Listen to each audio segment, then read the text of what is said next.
go.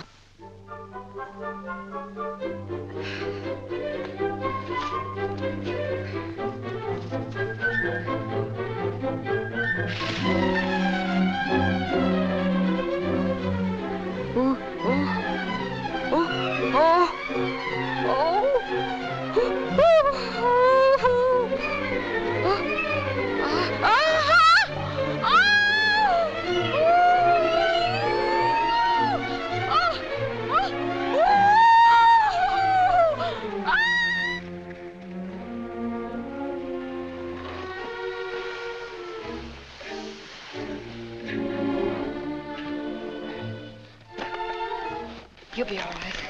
Sure. Take a deep breath. Oh. We're taking you to the inn. We? But you were standing here alone. All alone. You look so pretty. I tried to show off. That was about 15 minutes ago. Oh. Let's get him onto the sled, carefully.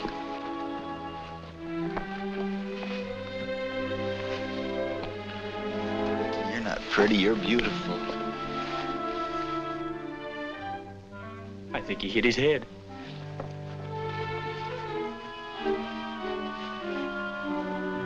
Just relax. Let's go.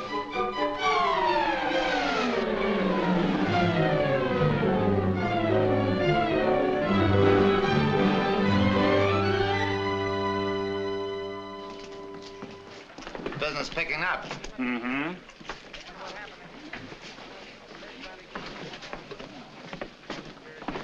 Are you hurt?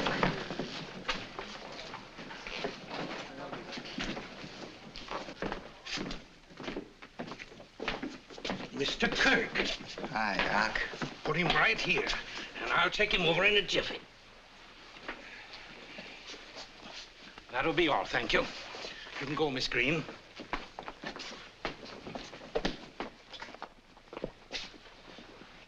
Are you a relative? No, I've never seen him before. Then perhaps I can handle this better alone. As you wish. I thought I might help. I'm Dr. Hunt of Los Angeles. Doctor? Yes. Specialist? General practice. I see. Frankly, you can be of no help. And now, if you'll be so kind as to leave me with my patient. Wait, doesn't the patient have the right to select his own doctor? Naturally. All right, then. Hello, my doctor. Hello. I'm at your mercy. You're the boss. Thank you. Mr. Kirk is an important man, young lady. I intend to call in specialists. For what? Yeah, for what? Perhaps the Medical Association shall hear about this. What are you going to tell him, that I chose another doctor in preference to you and you want the other one hung? We'll engage your services immediately, Doctor, for x-rays. Let me see. At the scene of the accident, I noted contusion and a small hematoma of the right posterior parietal region. The absence of bradycardia indicated very little concussion, but take a shot at his head to make sure.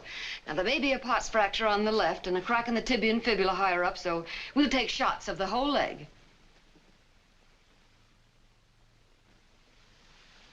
As soon as you're ready, Doctor. We told him that time, didn't we? Thank you, sir. Thank you. Is there a vacant room adjoining Mr. Kirk's suite? Kirk? One moment, please.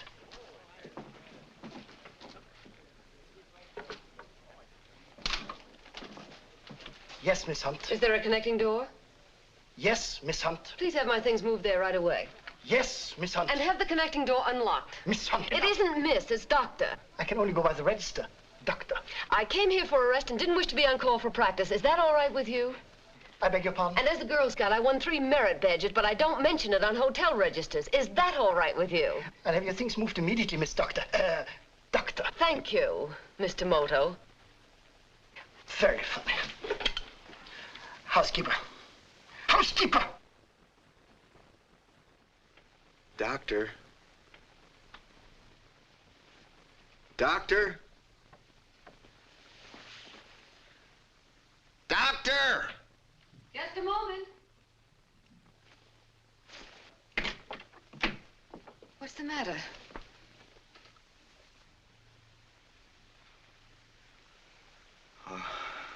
don't feel well.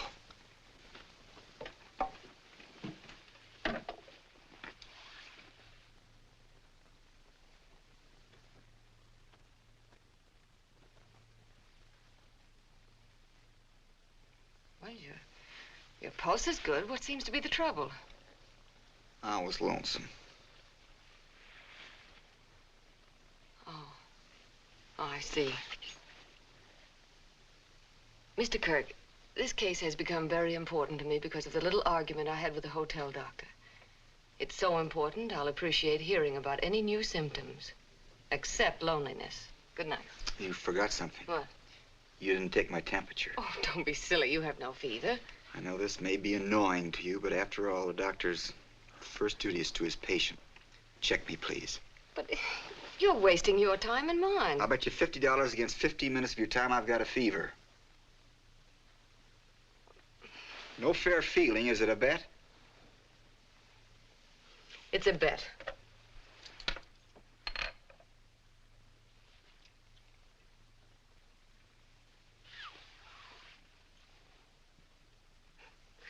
I suppose a doctor shouldn't complain about imaginary ailments. They account for half of a year's income. The hotel doctor said you were important. How did he mean? Position? Achievement? Family? Money? Why did you nod so reluctantly? Are you worried about my bill? Mm-mm. Or do you have the feeling that having lots of money isn't being important? I agree with you. Well? Well, it isn't much. 99.6. Well, it's a fever. How about the bet? I own the next 15 minutes.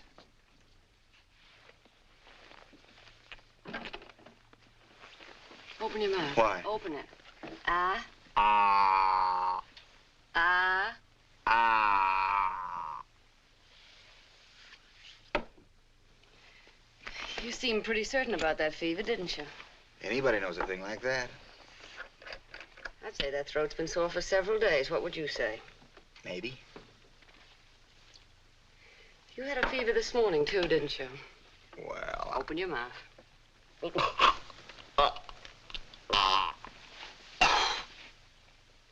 that was lovely. About as lovely as that bet you made. Why were you out skiing with a sore throat? What should I do? Lie around waiting for it to get well? Exactly. Well, Mr. Sure Thing Better, I have bad news for you.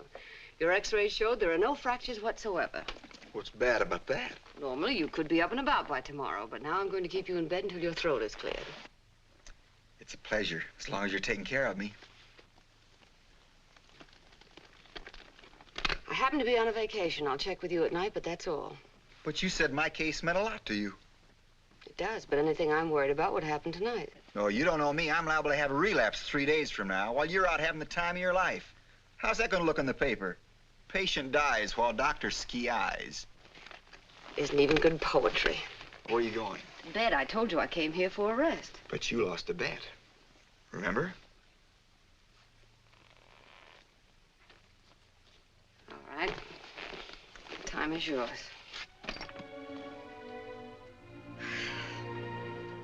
Are there many lady doctors? A few. As beautiful as you? No doubt. The time I've wasted being well. Can you imagine a hospital with nothing but women doctors flitting around from room to room in things like you're wearing? It'd do more business than Gone with the Wind. How old are you, Mr. Kirk? Why? The last male patient I had who talked like that was 73. Of course, his age was his alibi. I was going to say finally that I think you're wonderful. I suppose that's old music to your ears, too. If I say yes, I'm conceited. But that's the answer.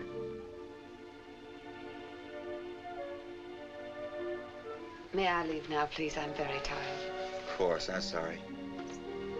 When will I see you again? Oh, sometime tomorrow. It was was very selfish of me to keep you so long. But thank you. And good night. Good night. Doctor, Yes? I still think you're wonderful. And I'm not 73. Good night.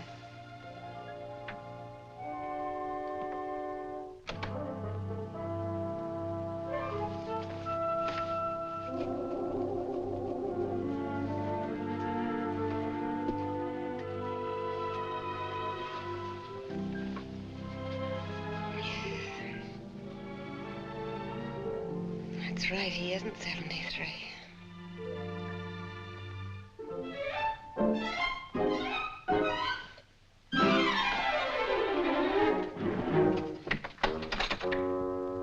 Did you say something, Doctor?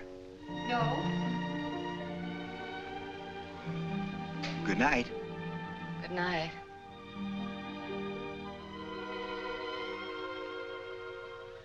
My doctor.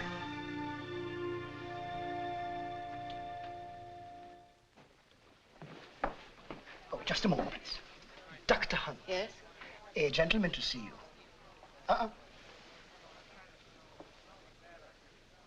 Thank you. Dr. Hunt, Yes? I'm Mr. Barrows, Peter Kirk's attorney.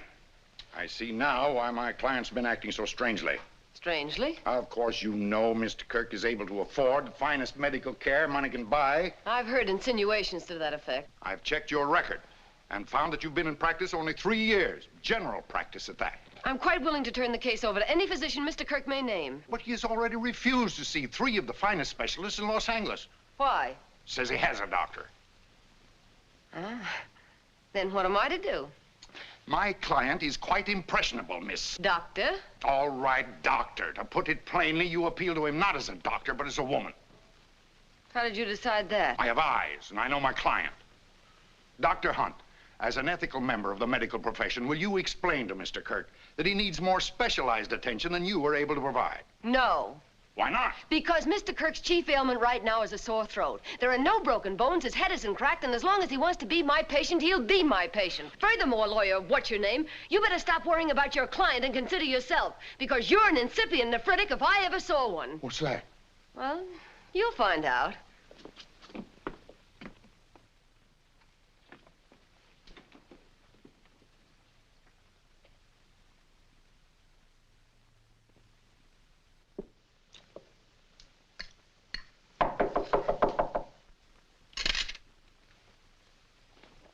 Who is it? Dr. Hunt. Just a minute.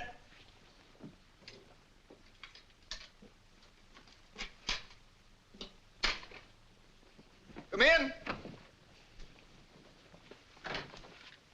Why aren't you in bed? Well, this is the same as bed, isn't it? No, it isn't. Coffee. What's the matter? Open your mouth. What's the matter? Nothing. Did you talk to Barrows? Who's he? He's... Open your mouth.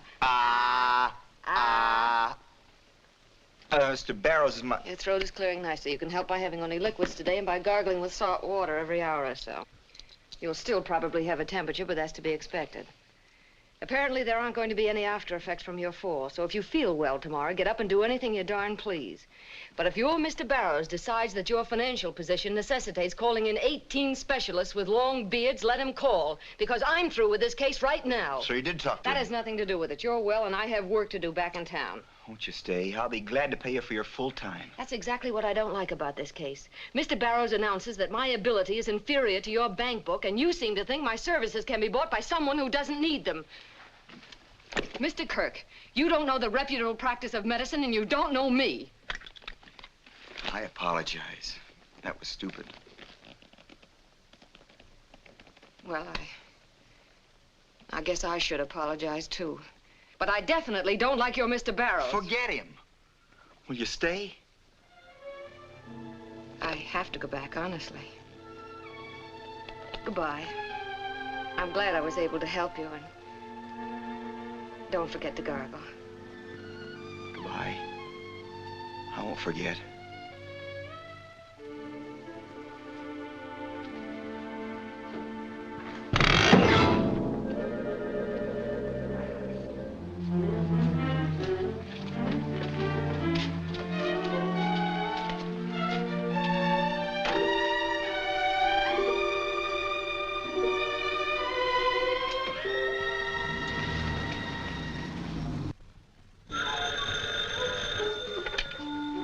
Good morning. Clerk speaking. This is Mr. Kirk. Dr. Hunt just started for Los Angeles in her car. Get her back right away. I've had a relapse.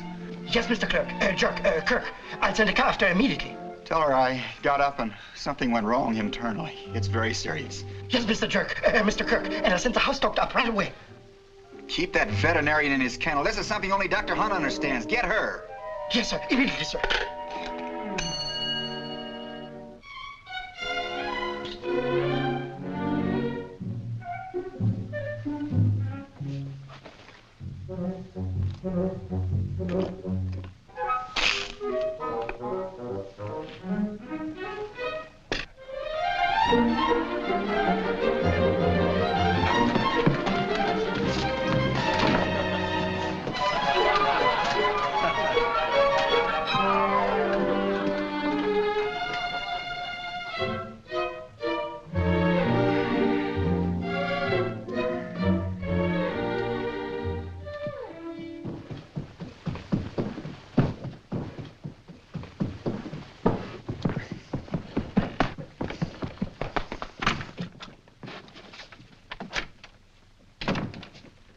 What's the matter?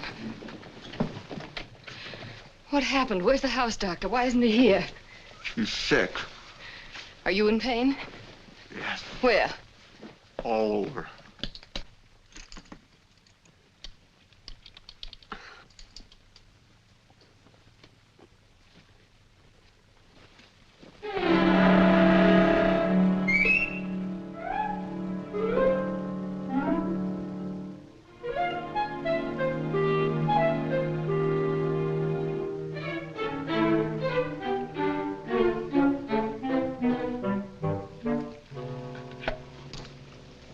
Mr. Kirk, every time I make a decision, I stake my reputation on it completely. Do you understand that? Do you understand the responsibility I assume when I refuse to call in specialists on your case? Can you visualize even half the torture I went through when I received this call, this fake emergency call? It wasn't meant that way. What if you had suffered an internal hemorrhage? Where would I be? Where would I be? This is far from funny. I know it. It's tragic, more than you know. What do you mean by that? I brought you back here for a definite reason. Now I'm licked before I start. Start what? Sit down, will you? I think I'll try anyway. Thanks. Do you have a feeling that someday we'll be married? Well, I didn't say today or tomorrow, but someday. Definitely not. That's why I didn't want you to leave so quickly. I thought you should know that before you go back to town. Well, it's nice of you to tell me before I read it in the papers. I knew it the moment I met you. This is crazy, absolutely crazy. You're not even proposing, you're telling me. I'll propose later, naturally. I just wanted you to understand things as I see them before you leave. Is that all? Yes. Except that I love you very much. And I promise to be a faithful, attentive, and considerate husband.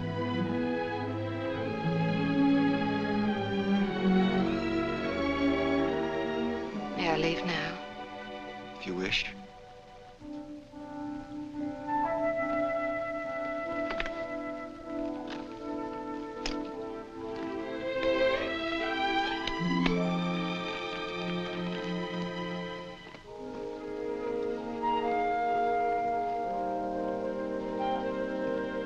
Bye. Bye.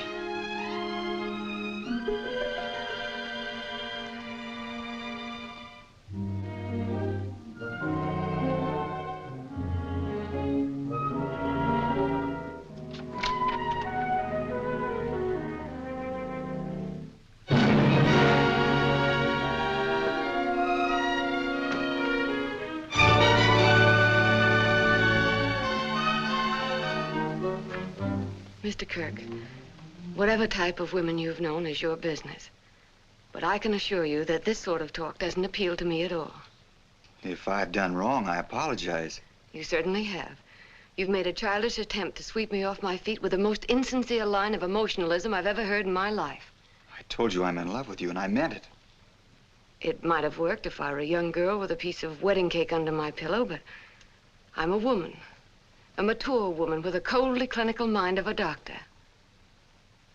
What do you say to that?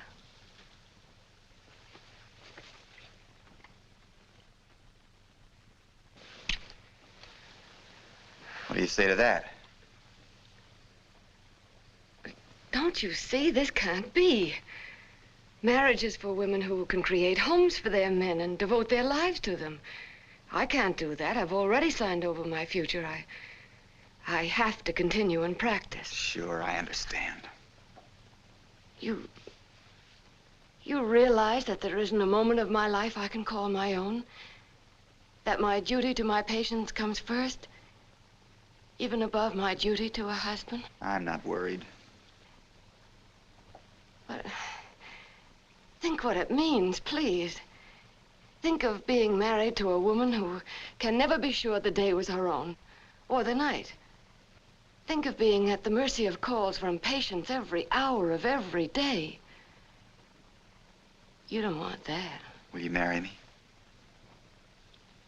Did you hear what I said? Sure, I heard, and I'm still asking. Will you, darling?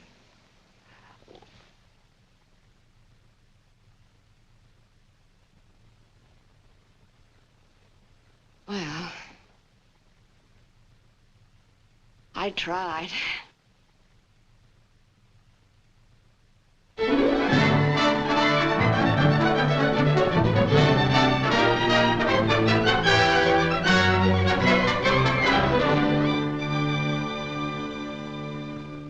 Now, a cheery smile, everybody, and don't forget the congratulations.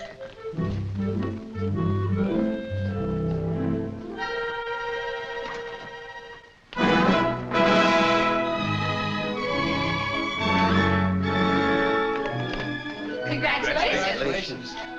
Thanks. Thank you.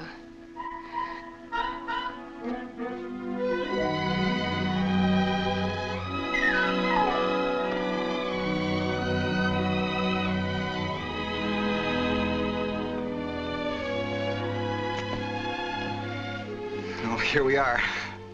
We are very happy, sir. So are we. Well, this is the staff, dear. Moody, Joseph, Doris, Minnie, Eva, Ella, Billings, the caretaker.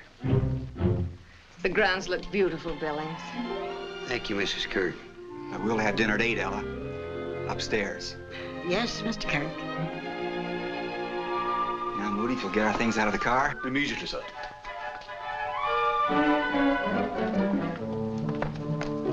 Pardon me, Mrs. Kirk. Your office called. Thank you. And Mr. Vandiver. He seemed very anxious to get in touch with you.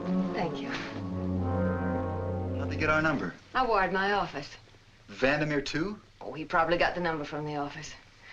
I'd like to see the rest of the house. Oh, yes, of course. This man who called. Van. He's one of my patients. Van? Short for Vandermeer. Silly. Is he 73, too? No. A few years older than you. Drawing room. Don't you think we ought to call him and tell him you're married? What difference does that make? This is the biggest place I've ever seen. I'll need a map. I didn't know you had younger men patients. What did you think you were? I'll show you upstairs. It's like another complete home. I like this best. We're having dinner served up here. The master bedroom's here. And over there's a guest room, which you can forget I mentioned.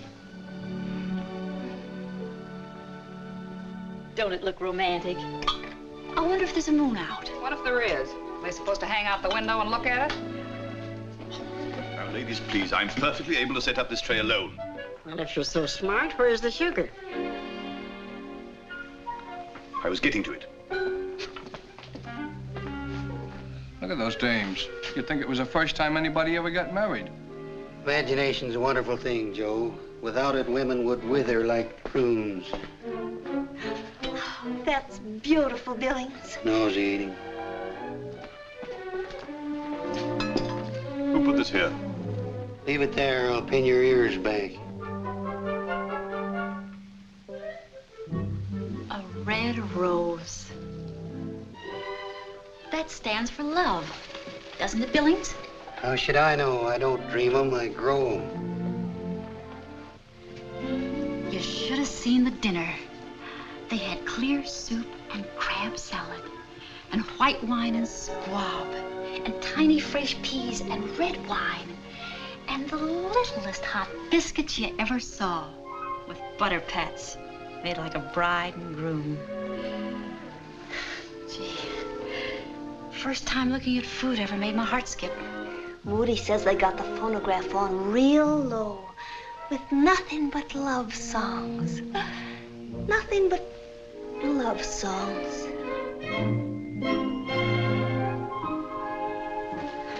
Why don't they ring? Oh, why don't they ring? Just thinking of it makes my knees all wobbly. Do you know what's going to happen any minute now? I can guess. When the bell rings, Mr. Moody's to take the coffee and brandy upstairs. And from then on, they're not to be disturbed. Not to be disturbed. Just the two of them up there, and the soft music. And the brandy. Uh-oh.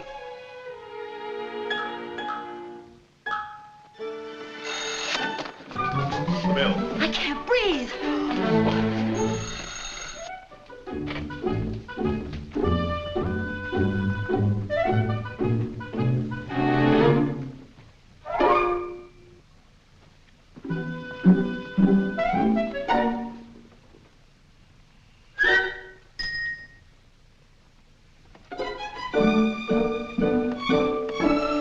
Isn't it romantic? Not me, lady.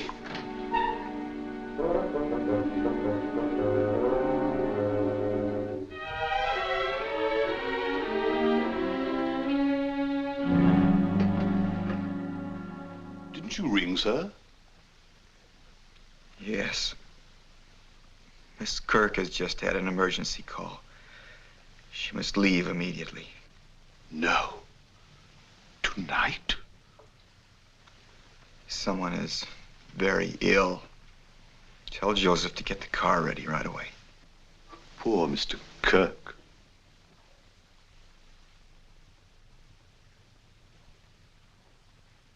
Get out! My, my.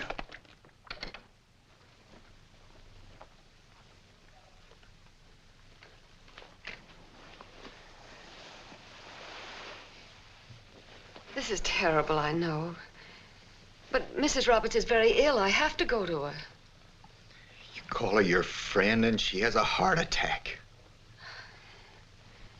I'll be back as quickly as possible, dear. Did you order the car? Yes. When Moody brought the coffee and brandy. He stood there staring at me like I was a bride left waiting at the church. I'll bear the scar of this the rest of my life. I warned you that this would happen. And no matter how much we dislike the idea, I have to leave. I'd like to hear you wish me luck. You know I do. Hurry back, honey. It may take most of the night.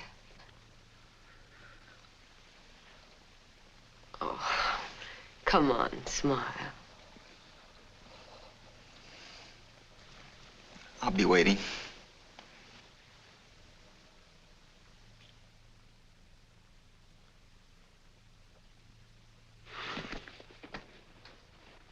Darn Mrs. Roberts.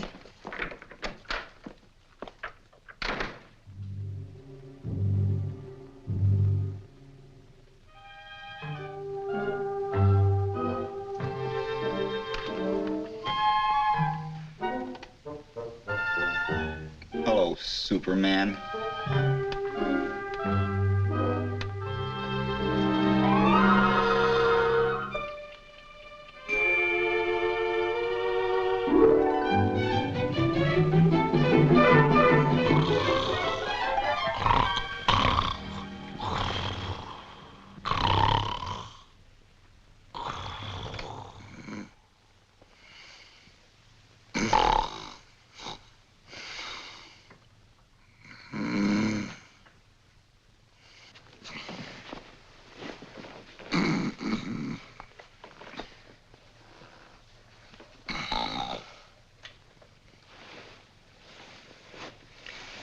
I'm back.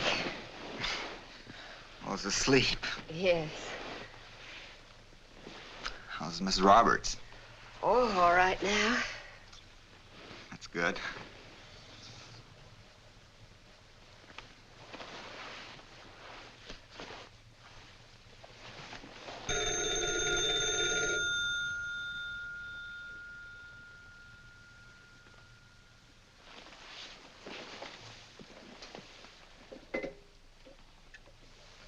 Hello? Vandermeer? Just a minute. I'm sorry. After all, he's a patient. Hello? Yes, Ben. Yes, I got your call, but I was busy. Oh, thanks. Oh, don't be silly. Why are you calling? Yes? Yes? Yes? Oh, that doesn't sound so bad. You'll live through the night. Then you can drop in at the office tomorrow. Anytime. What?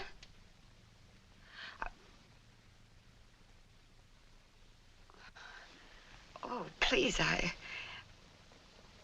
can't talk about it now.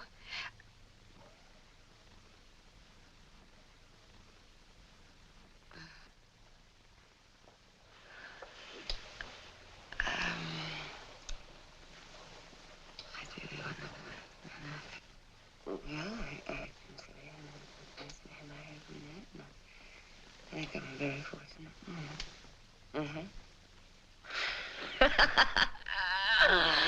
Are you satisfied? You ought to be shot. All right. All right. Goodbye, Ben. So that's the way a doctor speaks to a patient. He has a bad throat. A bad throat? Is that why you laughed? Is that why you couldn't talk in front of me? Is that why you mumbled so your own husband couldn't hear? Did it sound that bad? It was lovely. So lovely I'm ready to go to the bathroom and cut my throat. What could I say? What would you say if you were a bride with your husband listening and someone asking what was so wonderful about the man you married? It was embarrassing. I had to mumble. Was that it? Mm-hmm. And now I may as well tell you what you didn't hear. I said you were the finest man I'd ever known. I considered myself a very fortunate woman.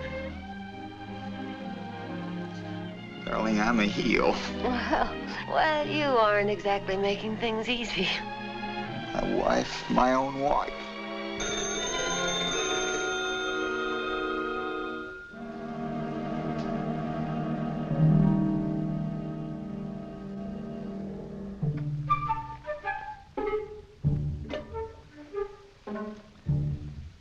Hello? Will there be anything else, sir? No. Who was it? No call, just Moody.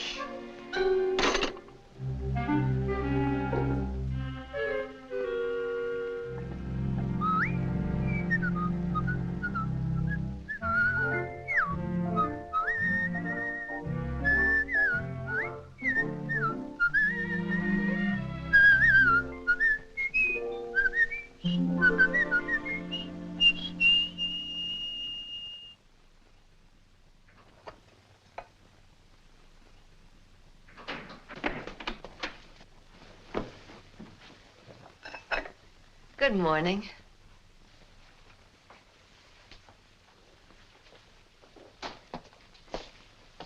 Why didn't you wake me? Oh, it was so early. And besides, you look so peaceful. You have the funniest snore. It's like a purr. I didn't know I snore. You toss, too. Like a ship in a storm. That must be revolting. Oh, not at all. It makes me feel like an experienced old wife. What time is it? 6:45. 6:45? What the world? I have an appendectomy at the hospital. Today? Mm-hmm. Why, what's today?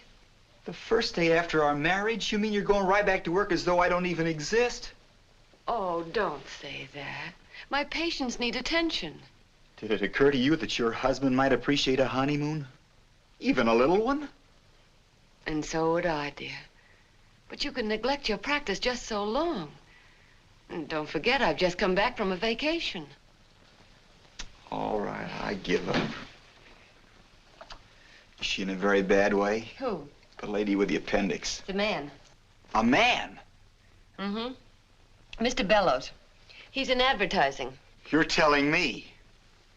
With thousands of doctors clamoring for patients, why should a man go out of his way to pick my wife? The answer is that I'm a capable doctor. That's not true. The answer is you're a very attractive woman. And men from the beginning of time have been nothing but scheming, treacherous wolves. Thank you. And now, with or without your permission, your inefficient wife is leaving to remove the appendix of a treacherous, scheming wolf. Oh, forgive me, honey. Oh, you're the best doctor in the world, and I'm a jealous fool. Will you forgive me? I shouldn't. Meaning you will. Oh, meaning I love you. Darn it. What time do you get in tonight? Around 7. Another dinner upstairs to celebrate the anniversary of the second day? Perfect. See, 7. I'll order it about 8. Oh, no.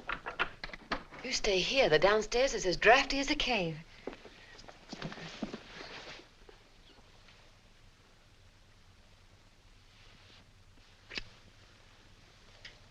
Oh, that kiss was sabotage. I've lost all interest in my work.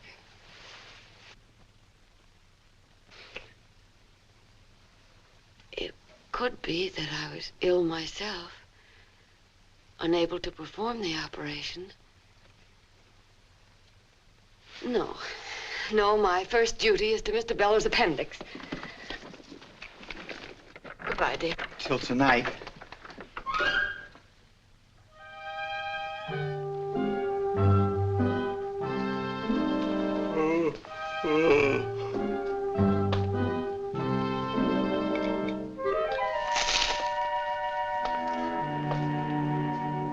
Joseph?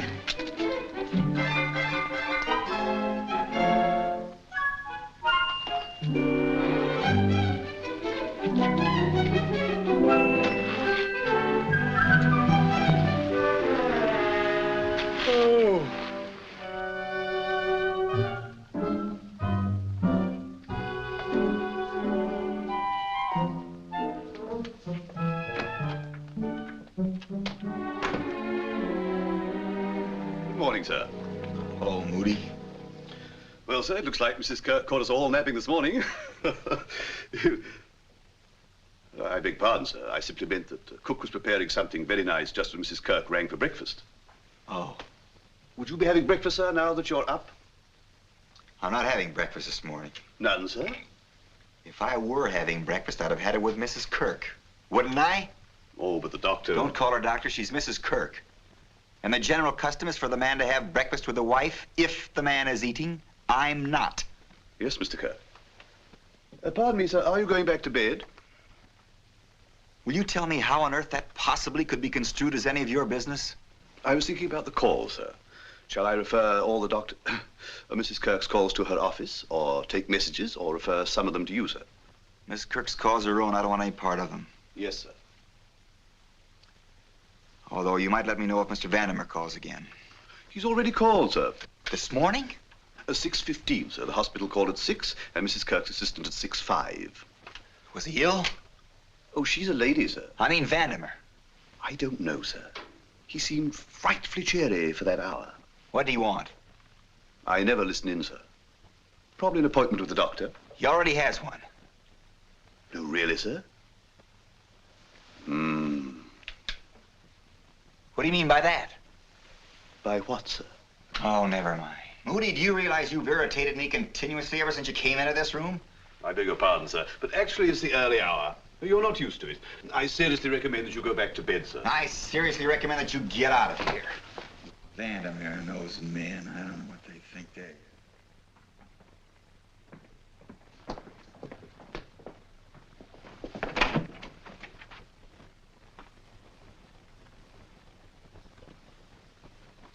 Yes?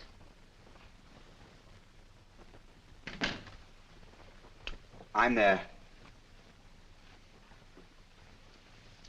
doctor's husband. Oh, I'm glad to know you, Mr. Kirk. Oh, of course, Mr. Kirk. I'll tell Dr. Hunt you're here. No, don't disturb her. I'll wait. She seems pretty busy. Yes. There hasn't been a moment's rest since she came back from surgery. Has, Van been in yet? Mr. Vandermeer? No. When's his appointment? Let's see. No, apparently there's nothing definite. Maybe she just intends to sandwich him in. Could I see the appointment list? Oh, well, Perhaps I could sandwich myself in, too, for luncheon. Certainly.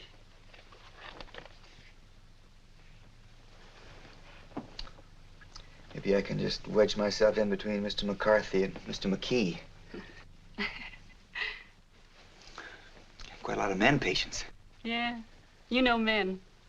They have to be babied for the least little thing.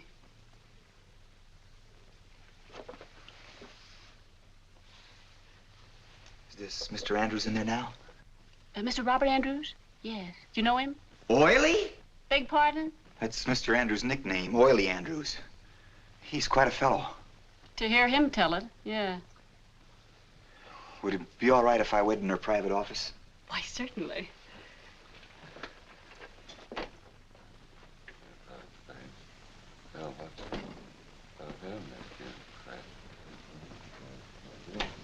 Would you care for a magazine? No, thanks.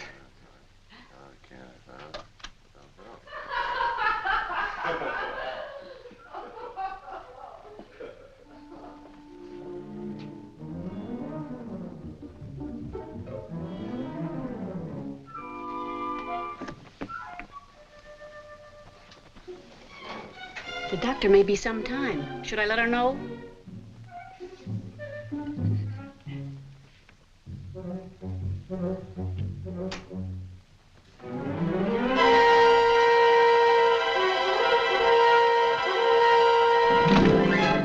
Peter! What's wrong with you? Oh, broken finger? Why? I think a more appropriate question is, what's wrong with you? Since when does a man with a broken finger have to strip to the waist? Peter, I'd suggest you wait outside until I've finished with Mr. Andrews. I asked a sensible question. I want a sensible answer. That moron's been showing off what he thinks is a fine physique since he was 17 years old. What's the matter? You afraid your wife will realize how you should look? Peter, get out of here this minute. Let him go. I can knock him down with a broken finger. Yeah, try it. Oh. Emma! Emma! Oh, Emma! Oh, Emma! Emma! Oh, help me, please, Emma!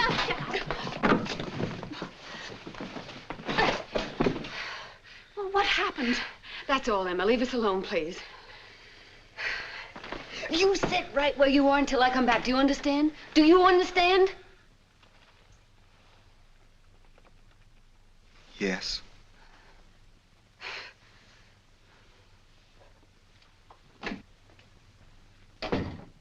Apparently you've known my husband for some time. Yes, he always did have a touch of jealousy. I want to apologize for his actions. Accepted. And suggest you engage another physician.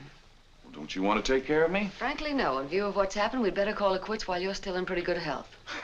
Well, if you wish.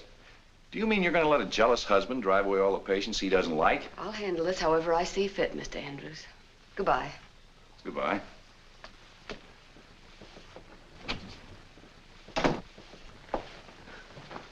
May I explain something? If you think it's possible. Orly Andrews, from the day he was born, has been nothing but an out-and-out exhibitionist. What a thrilling thought for a doctor. He had his shirt off, didn't he? How did you know that before you broke in? I guessed it. Besides, I know Oily. Then why couldn't you have guessed that the man had been thrown from a horse and besides a broken finger had abrasions on his back? He did? Peter, this is very serious. You've broken into my private examination room and threatened to exterminate a patient. You've caused such a scene, I've had to ask the patient to get another doctor. Why did you come here? To ask you to lunch. And when you learned I was with Mr. Andrews, you broke in. Was that because you don't trust me? I don't trust Oily. Well, forget him. If you're going to start looking under rugs in my office, I'd like to know it now. I trust you completely. Please don't judge me by what I did today. I know how much your work means to you, and I know that I have no right to intrude. It's just up to me to control my selfishness. I promise I will. Will you forgive me? Well... Please. Oh, of course. I never did like Oily anyway. Honey, you're wonderful. Can I take you to lunch? I can't make it. I have to get back at the hospital. I'll be waiting for you at home then. Yes, and I better hurry. There are several patients waiting outside. Tonight. Right.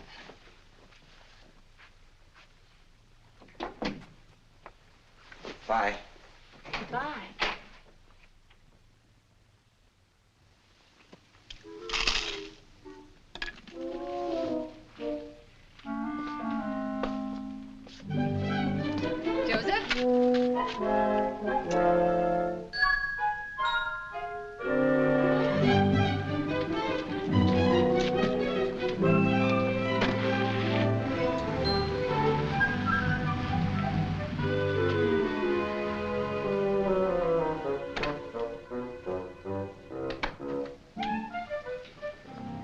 Well, we were all right on our toes this morning, sir. Yes. Did you enjoy your breakfast, sir? Fine. Oh, by the way, Mrs. Kirk and I are having dinner out tonight. Very well, sir. Shall I call you at any particular time, sir? Call me? Aren't you going back to bed, sir? Didn't you ask me that yesterday? Yes, sir, but... And what did I say? You ordered me out, sir. Need I go on?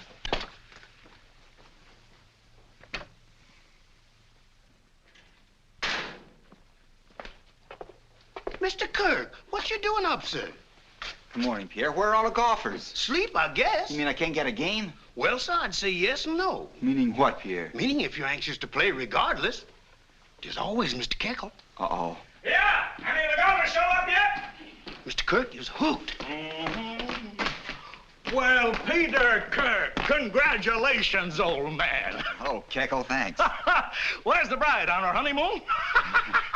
No, she's working. That's the idea. Train them before they start talking back. How about a game? Well... Fine, $5 a hole, $1 stroke, $15 Nassau. Tell me, how's the bride? Fine. I've heard about her. She must be just what the patient ordered. What'd you hear? Well, Pete, if the boys aren't lying, you better get a bottle of dandruff remover. For what? To get that Vandermeer out of your hair. Oh, you mean Van? Yeah, do you know? No, not exactly. Well, this is a screwy world. Here, you haven't even mentioned the girl, and Vandermeer's been raving about her for months. And when that wolf raves, it's something, because he's been on the trail ever since he's been able to walk.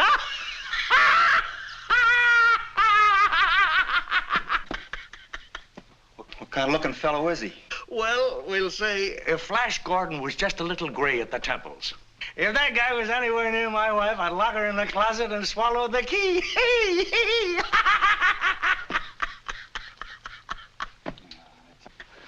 Oh, that type of fellow doesn't bother me any. I'm not worried. You're not worried, huh? Well, is that the way you always wear your pants?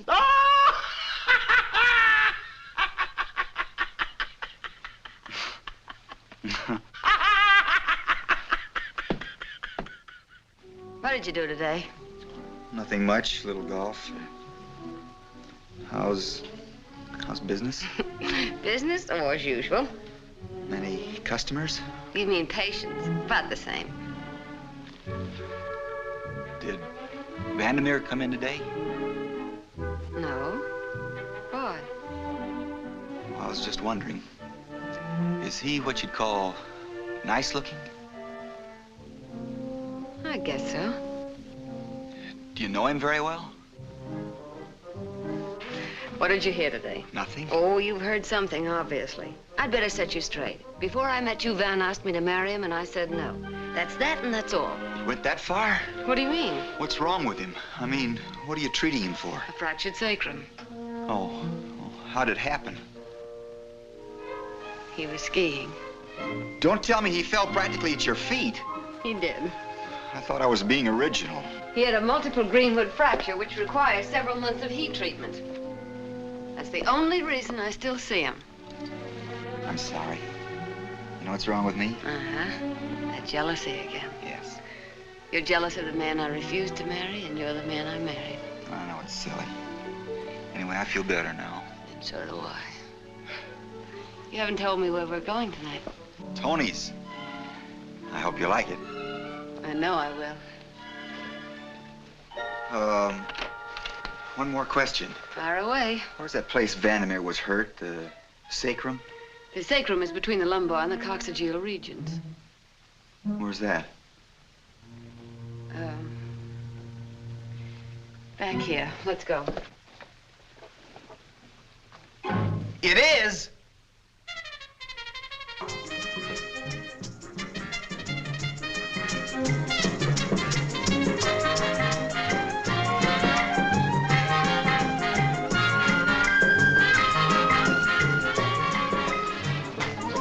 I'm sorry I can't rumba. Oh, that's all right. I can teach you at home. It's a lovely rhythm, hasn't it?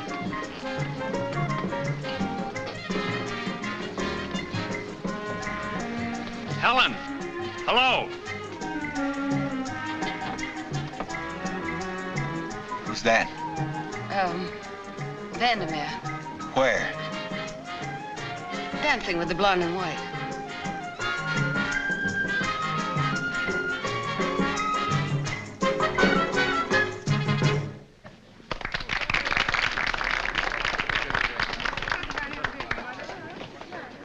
Oh. Peter, your mouth is open. How can he dance with a fractured sacrum? Oh, it's almost well. If it's almost well, why do you still have to treat him? Pardon me, dear, but I had to repeat my congratulations in person. Thanks, Van. If I'd seen you before, I'd have come right over. Mr. Vandermeer, my husband, Peter Kirk. Congratulations, old man. How are you? How are you? I'd say that's up to the doctor to decide, eh, Helen? Sit down, old man. Sit down. Honestly, Helen, this news was a surprise of my life. Out of an absolutely clear sky. Here I was leading a dull and normal life, waiting for you to return, with no hint of the future. Not a thought in the world about what might be happening up there in the snow. Why, only yesterday I was talking to Batty Perkins about the party he's throwing Saturday night, and I guaranteed I'd have you on hand, bright and chipper as a canary. I had no idea, positively no...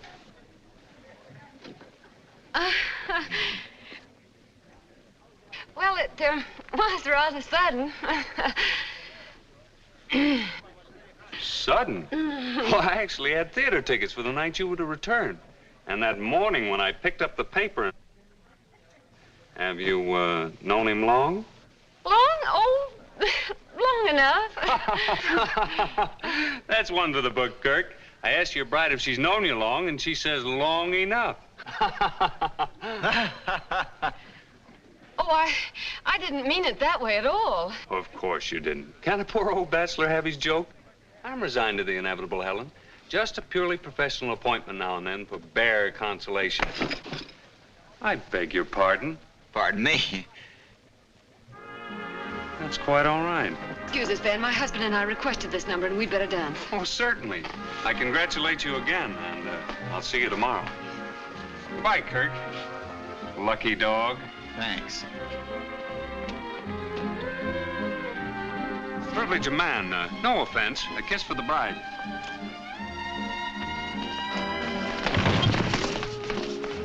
Peter! Are you all right? What happened? If you'd care to come outside, I'll give you my version of what's going to happen. Now you're talking. Here! Come on, take it easy. Wait a minute. Wait a minute. Please, stop!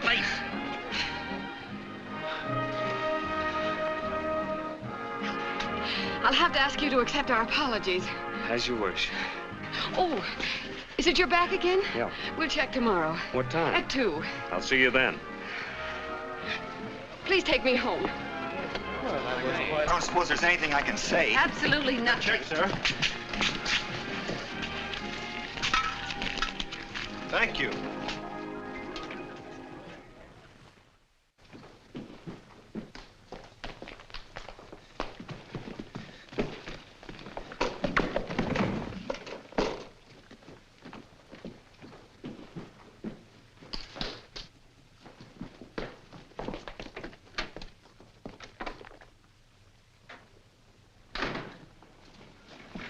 Why are you going in the guest room? I'm sleeping there tonight. May I say something? May I say it for you? We've been married 4 days, and you violated every rule in existence as to how to treat a wife. It was Vandermeer I tripped, not you. Oh, so you did trip him deliberately, just as you deliberately spied upon me and broke into my office. Oh, you mean Oily? Yes, Oily. What are you trying to do, insult all my patients to the point where I'll be driven out of practice? Who do you think you are, Murder Incorporated? I have no defense except that I'm madly in love with the woman I married. Everything I've done can be traced directly to that fact. But this can't go on, this terrible suspicion and jealousy. Please give me another chance. I'll get over it honestly. Oh, I don't know. I haven't had a quiet moment since you put this ring on my finger. Please, honey. Go sit down. Let me think. Anything you say.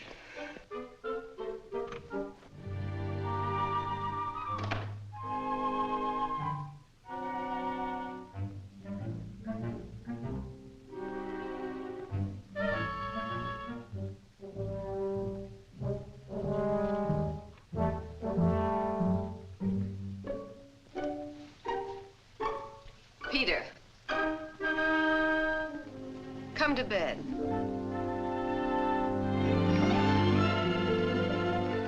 Darling. What a pair. Married and arguing before we even know each other. With as much chance for happiness as 2 ducks in the desert. But I'm as big a fool as you are. There's no use being silly alone. Will you be home for dinner? I hope so. You have Mr. Vandermeer at 2 o'clock. Yes. Well, I mentioned it just in case you'd forgotten. Oh, Hope he's all right. so do I. Will you convey my apologies again? If you wish.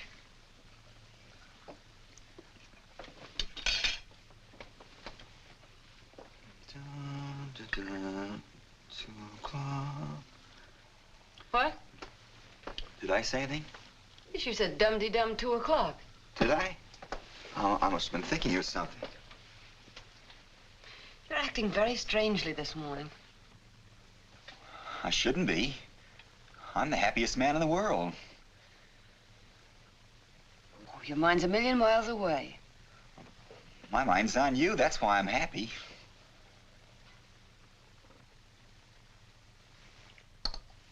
It's much nicer this way, isn't it? No silly jealousies cropping up.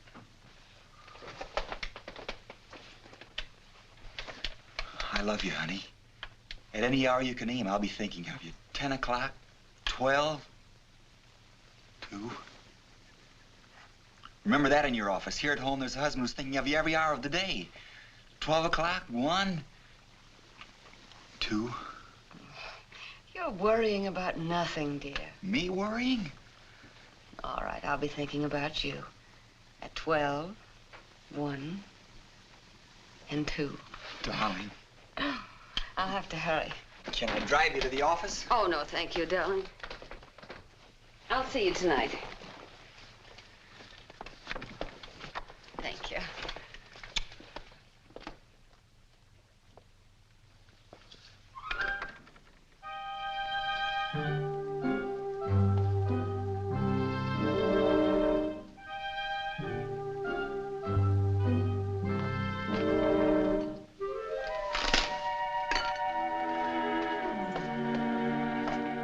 Joseph?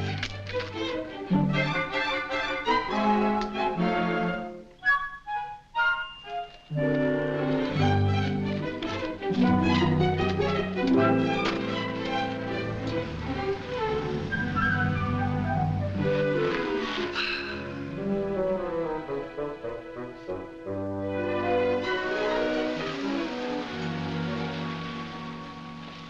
maybe you'd like these for your office, Mrs. Kirk. Oh, they're beautiful. Thank you, ma'am. Mm. Billings, is Mr. Kirk at all interested in gardening? Not that I know, ma'am. It'd be a worthwhile hobby for a man, wouldn't it? Of course, it's better to get paid for it. Do you care if Mr. Kirk putters around a little? It's his property, ma'am. Billings, do a favor for me. Certainly, ma'am. Try to get Mr. Kirk interested in gardening as a hobby. Well, how do you go about it, huh? Oh, make it sound worthwhile to him. You have intelligence, Billings. I'm sure he needs something like that to occupy him during the day. Yes, well, I'll do my best, ma'am. Thank you. Oh, this is our secret, naturally. Yes, ma'am.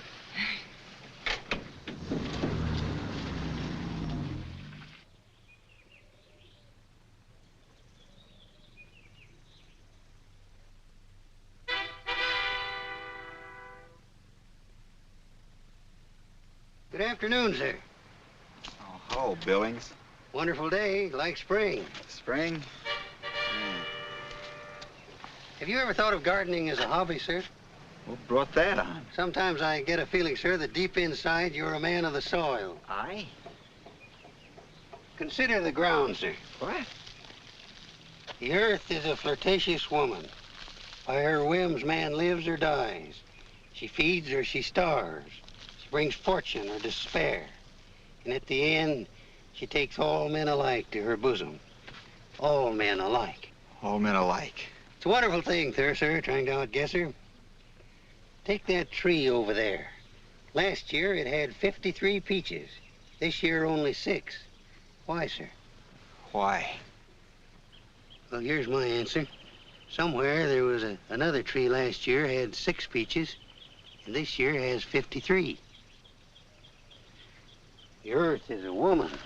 Loves one man today, another tomorrow.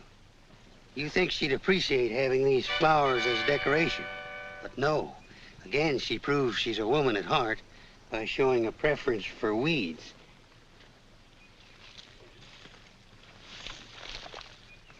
Fonda. Sir?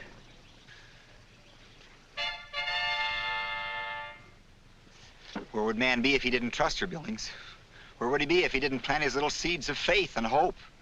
Gone like the dodo. Right. All he can do is place his faith and pray. That's it, sir. You caught the feel of it perfect. Have I? May I shake your hand, Billings? Yes, sir. You've helped me through a crisis, the greatest crisis of my life. Effective immediately, I'm increasing your wages $10 a month. Thank you, sir. I'm going in the house. It's 2 o'clock. I'm going upstairs without any despair or worry and sleep like a baby. Yes, sir. When would you like to start? Start? It's over. I've won.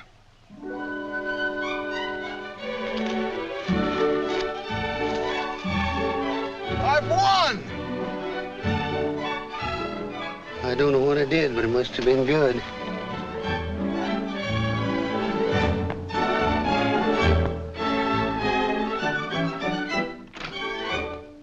Hello, dear. Look at me. You look fine. I've won a battle. What battle? With myself. I'll be honest, honey. When you left this morning, I was raging inside with jealousy, imagining weird, crazy things about you and Vandermeer. For a while, I even thought of going to the office and throwing Vandermeer out bodily. But I fought this battle with myself, and I won. You're not jealous anymore. No. You won't imagine things? Never. I've changed completely. Well, I'm certainly glad to hear that, because I didn't see Vandermeer this afternoon. You didn't see him? Mm-mm. I'm going to his house tonight. Tonight? Mm-hmm. He's ill, too ill to leave his house. Well, I was supposed to go there straight from the office, but I wanted to see you first, even if it's only for a few minutes. But Vandermeer's house at night. Is this the change, Mr. Kirk talking? I'm sorry. Oh, now listen, dear. You fought a battle and you've won. That's fine, and I'm proud of you. Make me stay proud of you. I have to go. I'll carry your bag to the car. That's the way to talk. It was a wonderful day, wasn't it? I didn't see much of it. Like spring. And the moon's out tonight. It's romantic, isn't it? You're happy, honestly? I've never been happier. Oh, I want so much for our marriage to be a success. Above all else, that must be. We'll be, darling. Oh, I'll hurry back. Well, take your time, dear. I won't worry. Not an hour. 45 minutes. I'll see you then.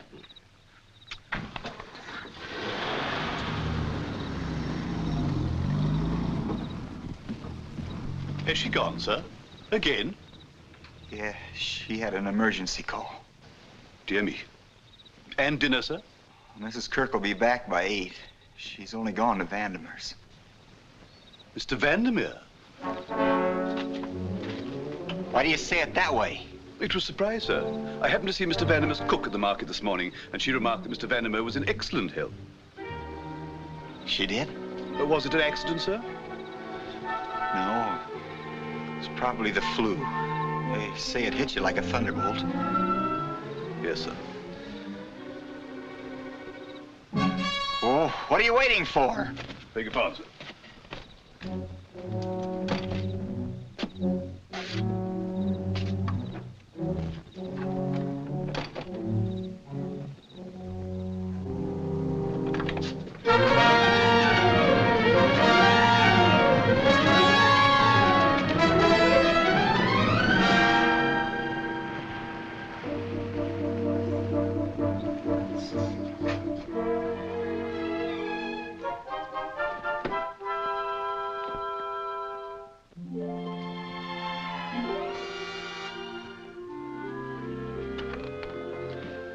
Good evening, Doctor. Hello, Frederick. Why all the cars outside? Cars, Doctor? Yes, cars. I don't know, Doctor. This way, Doctor. Isn't Mr. Vandermeer upstairs? Hello. I've been waiting. You said you were ill. How else could I have induced you to come here?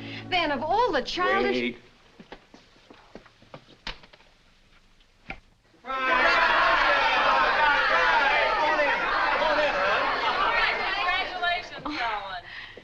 Thanks. This is very nice of you.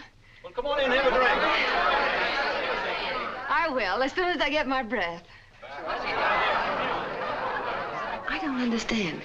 You don't expect me to stay here without my husband, do you? Of course I don't.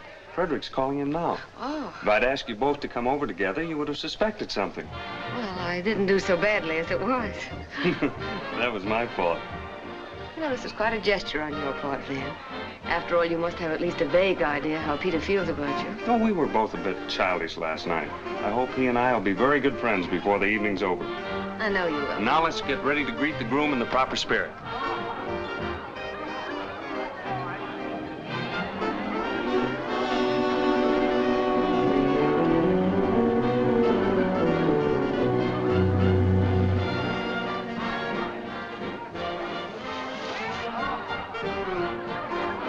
What do you think?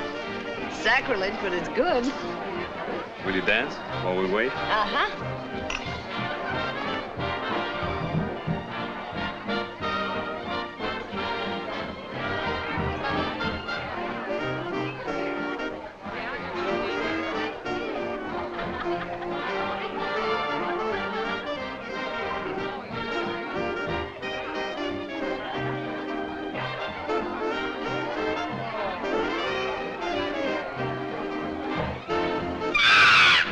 What happened? A man peeping through the window. A man with horns. There's nothing to it.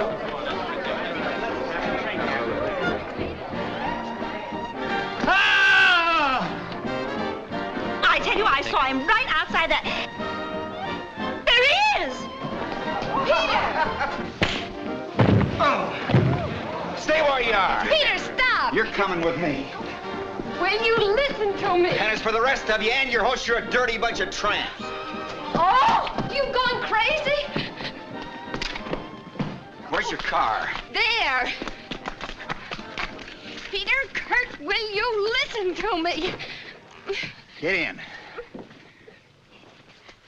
You followed me tonight. You followed me and spied on me. After what I've seen, you have the nerve to accuse me? If you hadn't rushed out of the house tonight to be a common peeping Tom, you would have been invited here. And you would have found out, as I found out, that those people you called dirty tramps and the man you knocked for a loop were giving a surprise party for us. Surprise party? Yes, for us. And now I can't even face them. Oh, now you get in. Holy Moses.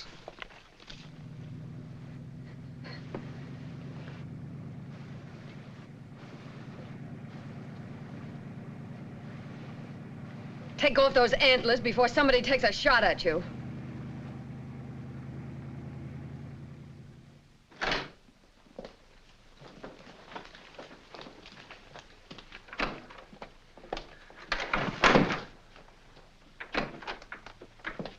Can you offer any explanation of your conduct tonight that would be accepted outside an insane asylum? No. Can you give me one logical reason why I should continue to put up with this nightmarish game of peekaboo? No. Stop fiddling. From the day we married, you've been a one-man Gestapo. You've questioned my every move. You spied upon me so much, I'm afraid to look down a patient's throat without asking your permission. Yes, I know. I have bothered you quite a bit. But this, to have so little faith in my character as to humiliate us both like you did tonight. It's not you. I don't trust men. Oh, so you dragged me out of the house. Oh, it was a mistake. Of course it was a mistake, and so is the way you've chosen to live your life. Oh, Peter, must you be without purpose or ambition just because you have money? Don't you want to do anything worthwhile? You talk as though having money is a crime. It is when you choose to occupy your idle talents in destroying our happiness. And you're succeeding beautifully. Honey, there wouldn't be any trouble if you weren't away so much.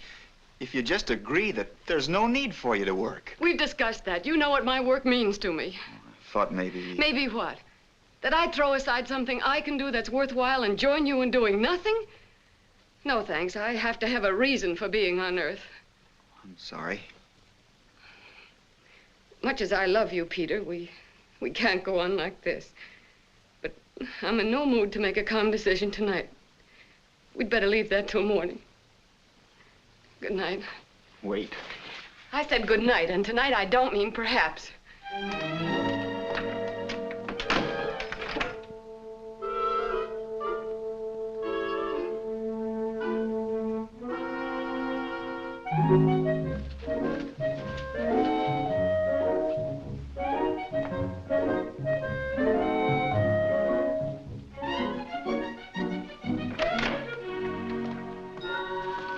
Good morning, Moody. Good morning, madam. Is everything ready? Yes, Mrs. Kirk.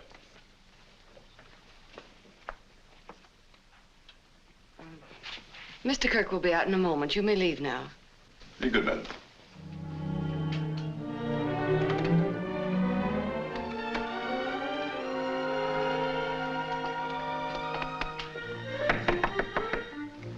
Peter.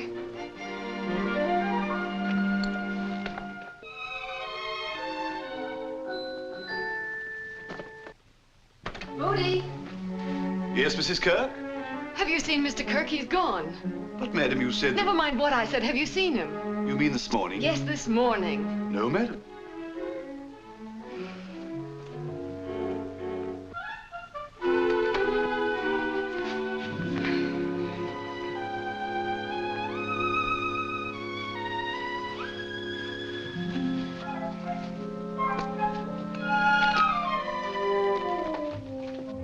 Hello, Moody. Has Mr. Kirk returned yet? He hasn't? No, there's nothing to be worried about, but be sure and have him call me as soon as he comes home. Thank you. Mr. Delaney's waiting. All right, show him in.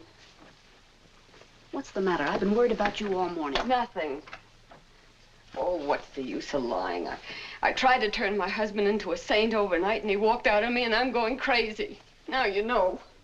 Yes, now I know. He misunderstood something that happened last night and caused a scene. You couldn't blame him, actually. I'd misunderstood it first, too. But I can't let him know how I feel because he's gone. Lady, at last you're a wife. Should I have Delaney wait while you cry yourself out? Who's crying? Have him come in.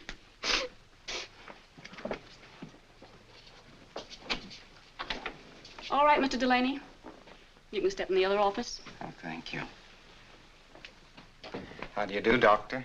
Good morning. We'll look at the hand here.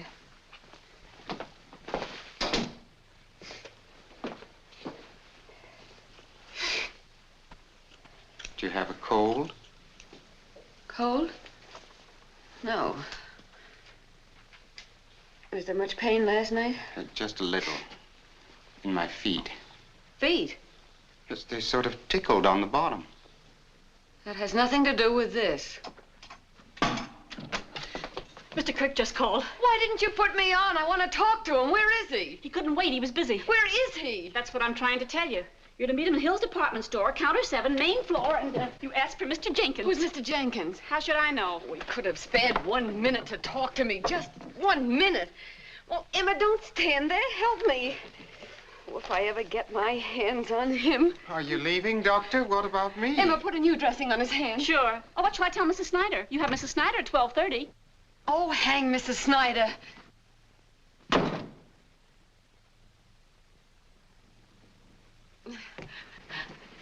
Hello, Mrs. Snyder.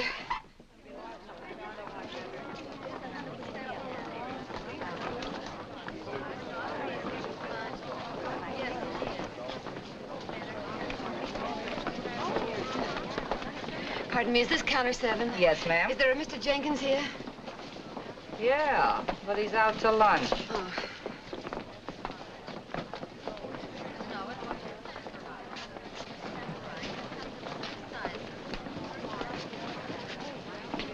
Oh, honey. Peter Kirk, I could... Look. Thank you, Sadie. You're welcome, Mr. Jenkins. So you're Mr. Jenkins? Madam, if you can... And you're working. $22.50 a week and time and a half for overtime. Oh. May I help you, madam? No, thanks. Just looking. I don't mean to belittle Mr. this. Jenkins, you're wonderful. Am I? I mean it. It wouldn't make any difference if you were digging ditches or selling potato peelers. To see you making yourself actually useful is the greatest thrill I've ever had. You were so right last night. This is all I needed. The feeling that work gives you.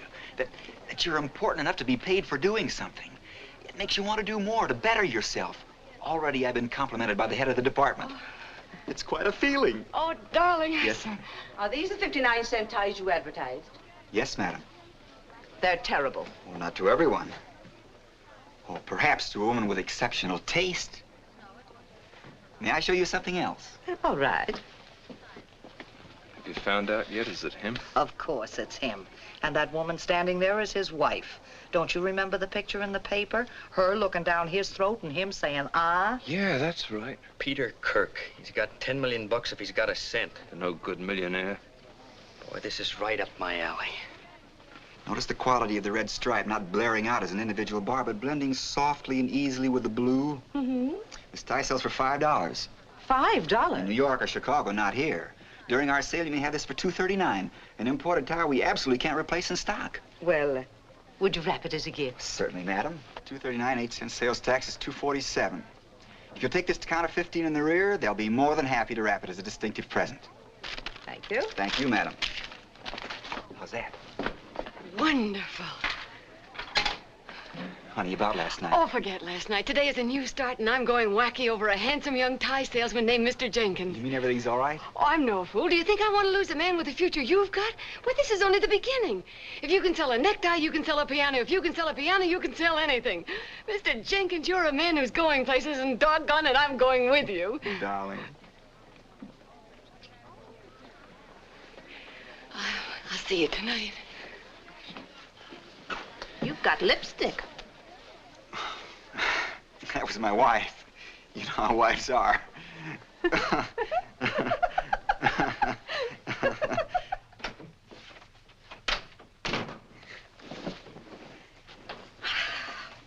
From the looks of you, I'd say you found him. Yeah. What's the idea? Emma, for the past 3 years, you've been wanting to visit your folks back east. Well, go ahead, because I'm giving you your notice right now. I'm fired? Uh-huh. With a month's extra pay and the best recommendation anyone ever had. Oh, you won't have any trouble. Dr. Smith wants you, Eggert, Martin. You can work for any of them at the drop of a hat. But what goes on? I'm in love with my husband, that's what. Oh, Emma, until you've seen him sell a necktie, you haven't lived. He's terrific. You mean he's working? Like mad. With his money? What's money when a man by his own ability is going to be running Hill's department store within a year? But he could buy the blame thing today. Of course he could. But what I've been hoping for has happened. He's finding himself, and now that he started, nothing can stop him. A millionaire selling neckties. It's ridiculous. Sure it is. All miracles are ridiculous. That's why they're wonderful. So? So that leaves the next move up to me, and I'm ready. As of today, I'm retiring from practice to become Mrs. Peter Kirk, housewife. Well, I'll be darned. And not halfway either. We'll get rid of that big house and move into a one-room apartment with a pulled-down bed and a geranium on the sill. I don't know why, but I can actually see it. Oh. Thanks. Oh, you know, Em, I had the wrong slant on marriage. You can't ask, you have to give. That's what I'll give him. My chance for success in the career of medicine, freely and gladly. In exchange for a husband with pride and $20 a week. $22.50. Oh, gosh, I feel good. Wow. You even sound good. Come on, help me clean out the joint. Losing my job and liking it. I'm an idiot. Mr. Marshall wants to see you. Marshall? General manager, 7th floor. Immediately. I'll take over. Promoted already. Young man's success has no secret. Hard work and the realization of every opportunity will lead you unhesitatingly to the very pinnacles of achievement. It will? You sent for me, sir? Yes. Mr. Greener, Miss Moran, Mr. Blemish. Hello. Sit down, please. Your employment card lists you as John Jenkins. Is that correct? No, sir. Well, what is your name? Peter Kirk, sir. You stated you've had 5 years' experience as a sales clerk in New York. Is that correct?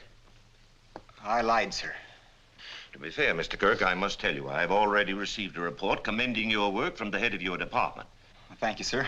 But we also have a complaint from a committee representing our employees. Why? What have I done?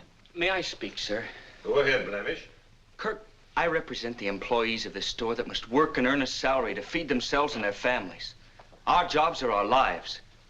Somewhere in this city is one of us who's been deprived of his rightful place, whose family at this moment may be without food because you, a millionaire, have deliberately stolen his job. I didn't steal anybody's job. They hired other people besides me. There's considerable logic in their argument. You have anything to say? Well, to tell the truth, I never thought of cutting some poor fellow out of a job. If it's like the employees committee here seems to think that I was selling neckties just for the fun of it, I'd get out right now and, without an argument, let somebody else move in. But the most important thing in my life right now is to hold on to this job. Are you trying to tell us you're broke? I didn't say that. I said I have to keep this job, and I do. I need it for my happiness. I need it for 1,000,001 personal reasons I can't talk about. All I ask is you treat me just as you would any other employee in the store. Pay me if I do my work well and fire me if I don't. This is a free country, isn't it? Why should a few $1,000,000 keep me from having the same opportunities as anyone else? What you said sounds right, but it must be wrong. Mr. Marshall, he refuses to argue his case openly and above board. He classifies the defense as something personal and private. He hasn't given a single reason why he shouldn't be dismissed immediately. And as the head of the committee representing all of your employees, I request that you make room for a deserving and needy worker by removing him.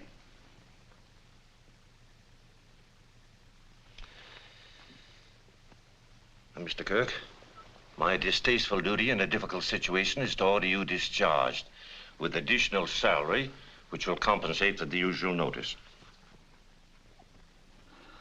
All right, sir. You mentioned that someone gave me a good report. Could I have a recommendation that I might try for another job? You mean take it away from some other poor fellow? Kirk, I promise you that when we get through publicizing your case, there won't be a company in the United States willing to hire you.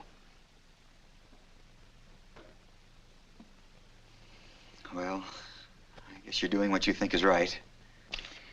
No thanks. Whatever I have coming, I'd like to turn over to the employees' fund.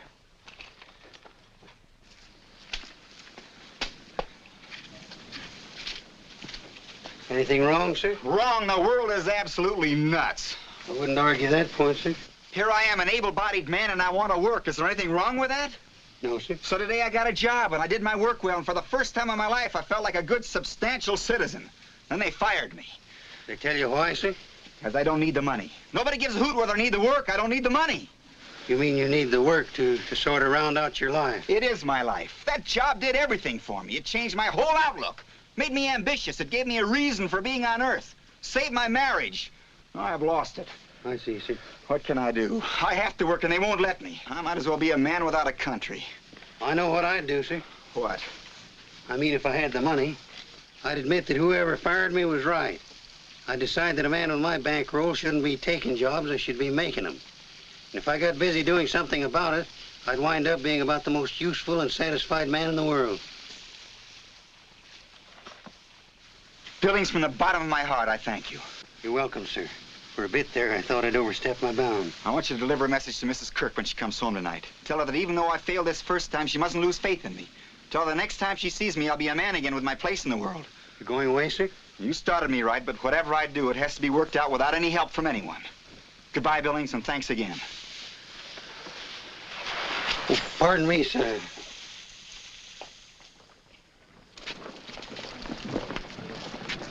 Well, good luck, Emma. It's been great having you with me. It's the best job I ever had and the best boss. But you were right to quit your practice, and I know you won't regret it. Hey, you ought to get your evening Herald paper. Goodbye. Get your evening Herald paper. Thank you. Herald, get your evening Paper. Herald paper. Evening Herald paper. Your evening Herald paper. Thank you. Herald. Blue convertible. Thank you. Good evening, miss. We're from the Herald. Yes? This way, lady. What's the idea of this? It's a poll of the people on the street about the Peter Kirk case. Peter Kirk? The idea is they fired him because he was keeping some poor man out of a job. You mean they won't let him work? Well, employee organizations all over the country are considering resolutions against hiring him. It looks like he's going to be a national issue the way this thing is catching on. Secretary of Labor will probably issue a statement tomorrow. But this is insane. That's what we want. Your opinion as to whether he should be permitted to work or not. Of course he should. Any man has that right, whether he's rich or poor. Well, you're the first one that's been for it. Well, you've just been talking to the wrong people. Well, the wrong people are always right. What's your name, please? Hey, wait! Hey, who was that? I don't know. I'm new here.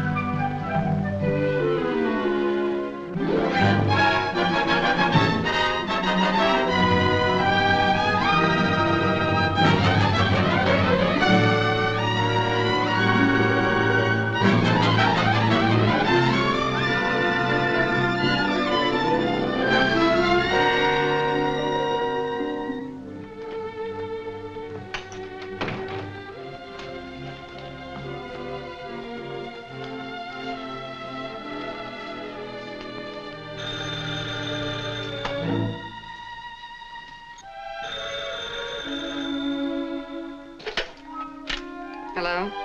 Yes, this is Dr. Hunt. My husband? Who's this? Central Hospital? I'll be right over. What's the matter with him? Hello? Hello?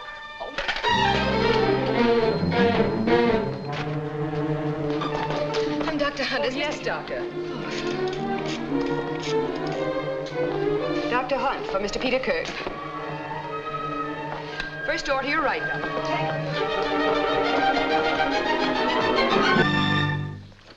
Hello, dear. Dr. Hunt, Mr. Decker. How do you do? If you'll excuse us for a few minutes, Mr. Decker. Yes, with pleasure. So this is another of your fake calls. Isn't it enough that you left me again without a word of explanation? That I haven't heard anything from you in 4 days? Why must you add to the torture by pretending to be on your deathbed? I pretended nothing. Mr. Decker's secretary called to have you meet me here. What if you were fired from your job? We're man and wife. We could have worked things out together. That's what we're going to do. What do you think of this hospital? Oh, what in the world's that got to do with us? Plenty. We're buying it. Buying it? It's a good hospital, isn't it? Yes, but it's practically bankrupt. It's on the verge of shutting down right now. That's why we're buying it. After the purchase of the hospital, my yearly income will be $573,000. Last year, the hospital lost $400,000. This year, it should lose $550,000. That still leaves money enough for charity work and for us to live on. Man, will I be busy. You mean you're going to run it? Well, only the management and business details. Well, I won't interfere with your work. My work? As chief of staff. Lady, will you be busy? Am I hearing right? Are you throwing every penny of your income into this hospital knowing you'll get nothing for it? What do you mean, nothing? I'll be helping the sick. I'll be providing work for nurses, doctors. Interns. People I don't even know about. Every time I think about it, I get so choked up I can't breathe. You should see the people here. The kids especially. Yeah, with paralysis, broken bones, Oh, pneumonia. we'll make them well or we'll die trying. You sound as excited as I am. Do you know what's going to happen? You can't start something like this without spending your last penny. Why, we'll be living in a one-room apartment with a pull-down bed. We'll be saving our nickels for one night a week at the corner movie. Why, a spaghetti dinner out will be the event of the month. And do you know how often we'll be able to go dancing at the Grove? Oh, Peter, you're crazy. Isn't it wonderful to be like this? To get a night in, grab absolutely mad? Yeah, champagne without the hangover. That's right. What a life. And here I've been trying to persuade you to quit work, and now I'm in it up to my... Oh, so you admit it was a deliberate plot on your part to put me out of practice? No more deliberate than you're trying to make me realize what a chump I was. All right, we're even. I want to show you around. There's a kid in 219 we ought to adopt. You mean if we get too busy for... If we get too busy? Right.